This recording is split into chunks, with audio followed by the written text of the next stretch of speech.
Hi everyone, thank you so much for tuning into this video. I am just beyond grateful and excited to be featured in this month's segment of Women on the Move from Bold Blind Beauty, and we'll be sharing a bit more about my vision loss journey in this video. My name is Marie-Elise, I'm 32 years old and I am born and raised in the Netherlands, which is also where I currently live.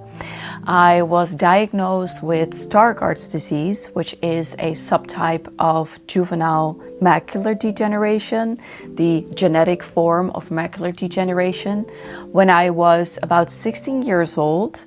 This is, I think, about an average age to be diagnosed with Stargardt's disease. The onset of the disease can vary a lot. Some are diagnosed younger, already in their childhood, some, like me, in puberty, and others even in early adulthood. Because of this condition, I am losing the central portion of my vision. So in the central part of my vision, I basically see a constantly moving blur with sort of like, I think it's called visual noise in it.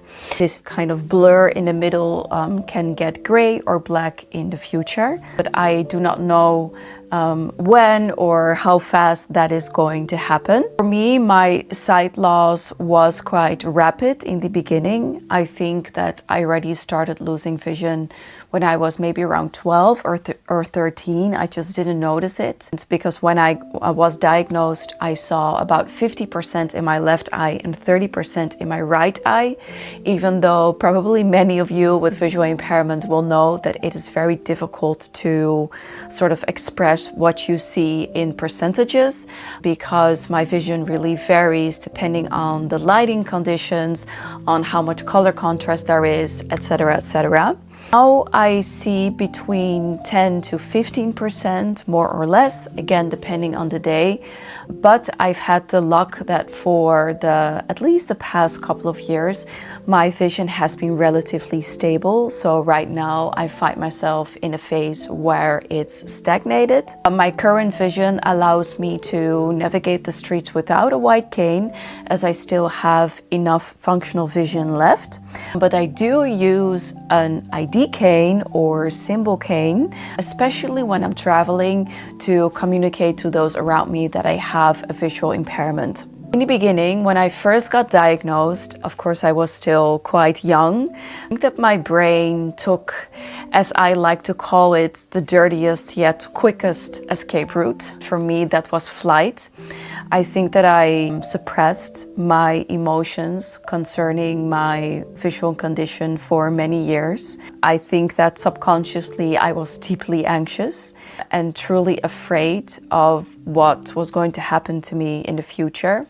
And part of me still is, except now I have acknowledged that I have this anxiety. I have worked with it, and I have also grown a very steady and high level of trust for the future, as I really believe that no matter how much more my vision will degenerate, I now have the trust in myself and the trust in my surroundings that I will be able to thrive in the future.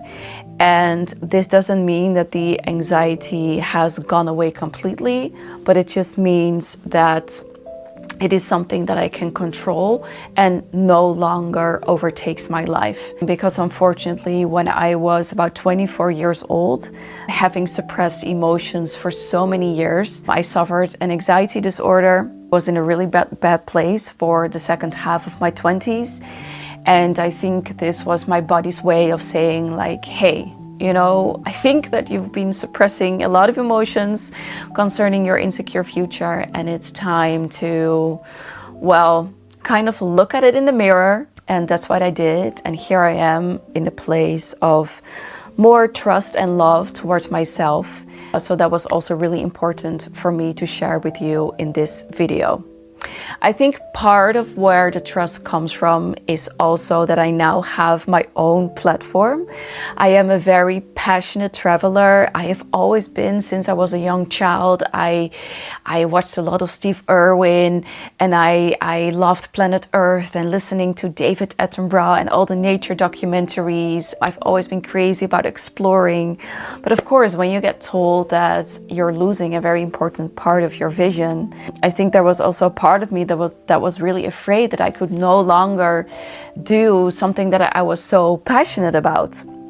So being a passionate traveler, I actually started a travel platform for visually impaired travelers that is specifically, but not exclusively, as I like to say, for visually impaired travelers.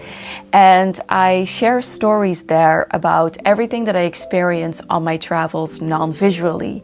So I write about sounds and smells and textures and flavors.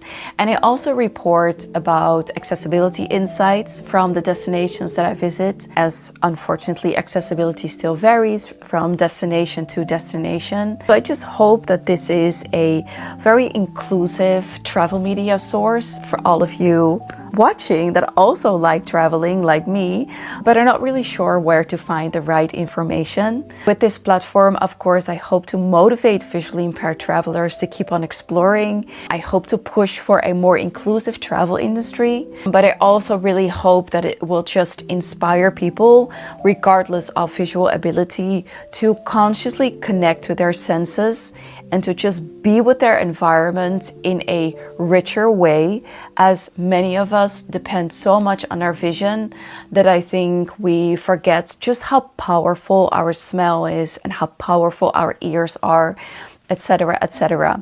So that is really something that I hope that my stories can do.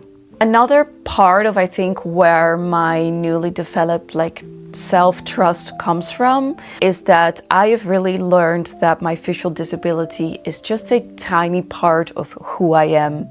For example, I also really love makeup. I'm wearing red lipstick right now, which I almost wear every day.